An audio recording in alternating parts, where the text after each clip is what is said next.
ಕರ್ನಾಟಕ ರಾಜ್ಯ ಕಾರ್ಮಿಕ ಪರಿಷತ್ ಅಧ್ಯಕ್ಷ ರವಿ ಶೆಟ್ಟಿ ಬೈಂದೂರ್ ಹೇಳಿಕೆ. ಇಲಾಖೆಯ ಕೆಂಗೆಣ್ಣಿಗೆ ಪುಡಿ ರೌಡಿಗಳ ಕಿರುಕುಳಕ್ಕೆ ಗುರಿಯಾಗೋರ್ ಬೇಕರಿ, ಕಾಂಡಿಮೆಂಟ್ಸ್ ಹಾಗೂ ಬೀದಿ ಬದಿ ವ್ಯಾಪಾರಿಗಳು, ಸಣ್ಣ ಪುಟ್ಟ ಉದ್ದಿಮೆದಾರರಿಗೆ ಮರಣ ಶಾಸನದಂತೆ ತೆರಿಗೆ ನೋಟಿಸ್ ಕಳಿಸಿದೆ. 2021ರಿಂದ ನಾವು ತೆರಿಗೆಯನ್ನ ಬಾಕಿ ಇಟ್ಟಿದ್ದೀರಿ.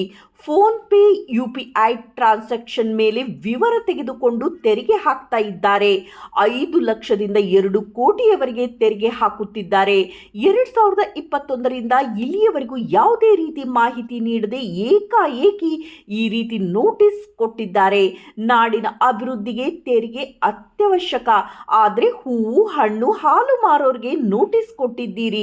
ಬಡವರ ಮೇಲೆ ಬ್ರಹ್ಮಾಸ್ತ್ರವನ್ನ ಬಿಡ್ತಾ ಇದ್ದೀರಿ. ಮತ್ತು 24ನೇ ತಾರೀಕು ಇದೇ ನಾಡಿನ ಬರುವ 23 ಮತ್ತು 24ನೇ ತಾರೀಕು ಪ್ರತಿಯೊಂದು ಬೇಕರಿ, ಕಾಂಡಿಮೆಂಟ್ಸ್ ಮತ್ತು ಹಾಲು ಮಾರುವಂತ ಸಂಸ್ಥೆಗಳು, ಅಂದ್ರೆ ದೊಡ್ಡ ದೊಡ್ಡ ಡೈರಿಗಳಿಗೆ ಬರದೇ ಇದ್ದವರು ಅವ್ರೇನ್ ಮಾಡ್ತಾರೋ ನನಗೆ ಗೊತ್ತಿಲ್ಲ, ಸಣ್ಣ ಪುಟ್ಟವರು ಸ್ವಯಂ ಪ್ರೇರಿತವಾಗಿ ಹಾಲಿನ ವಸ್ತುಗಳನ್ನ ಮತ್ತು ಹಾಲು ಮಾರಾಟವನ್ನ ಸಂಪೂರ್ಣ ನಿಲ್ಲಿಸ್ತಾರೆ. ಸಂಪೂರ್ಣ ನಿಲ್ಲಿಸಿ ಕಪ್ಪು ಪಟ್ಟಿಯನ್ನು ಧರಿಸಿ, ಸೊಣ್ಣ ಇದಕ್ಕಾಗಿರ್ಬೋದು, ಕೈಗಾಗಿರ್ಬೋದು ಅಥವಾ ತಲೆಗಾಗಿರ್ಬೋದು, ಕಪ್ಪು ಪಟ್ಟಿಯನ್ನು ಧರಿಸಿ ಪ್ರತಿಭಟನೆಯನ್ನ ಮಾಡ್ತಾರೆ. ಇದು ಅಂಗಡಿಯಲ್ಲಿ ತನ್ನ ಕೆಲಸವನ್ನ ಮಾಡ್ತಾರೆ, ಪ್ರತಿಭಟನಾ ಪೂರ್ವಕವಾದ ಕೆಲಸವನ್ನ ಮಾಡ್ತಾರೆ. ಅದಾದ ನಂತರ 25ನೇ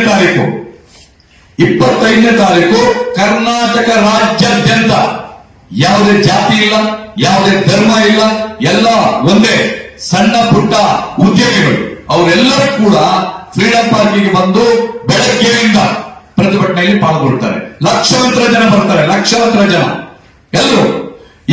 ಈಗಾಗಲೇ ಕೆಲವರಿಗೆ ಟ್ಯಾಕ್ಸ್ ರಸೀದಿ ಬಂದಿದೆ, ನೋಟಿಸ್ ಬಂದಿದೆ, ಕೆಲವರಿಗೆ ಬರ್ತಾ ಇದೆ, ದಿನಾನು ಕಳಿಸೋದು ಮಾಡ್ತಾನೆ ಇದ್ದಾರೆ. ಪ್ರತಿಯೊಬ್ಬರನ್ನು ತೆರಿಗೆ ವ್ಯಾಪ್ತಿ ಮಾಡಿದ್ದಾರೆ. ನಮ್ದು ಒಂದೇ ಡಿಮ್ಯಾಂಡ್, ನಮ್ದೇನು ಜಾಸ್ತಿ ಇಲ್ಲ.